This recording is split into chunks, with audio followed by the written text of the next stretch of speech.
अरे ये क्या, इतना बड़ा गड्ढा।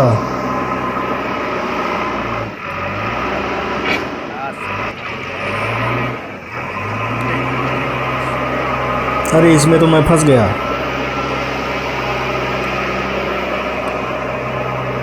आओ जल्दी से मेरी मदद करो। ठीक है, आता हूँ।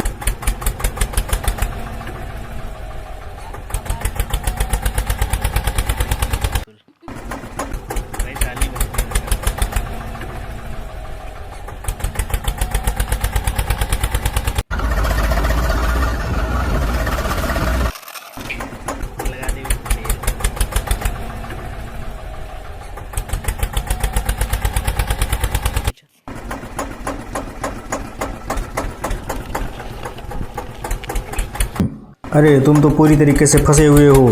रुको, मैं तुम्हें निकालता हूँ।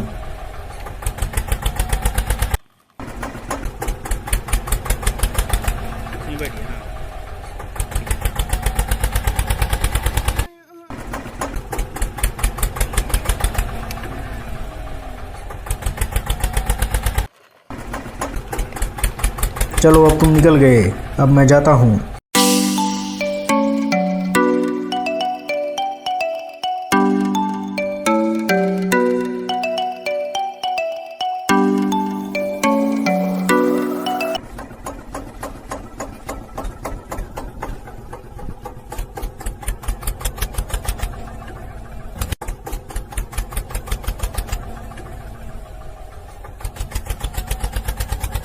अरे डॉक्टर भाई, तुमको जाना है हमारा खेत जोतने के लिए।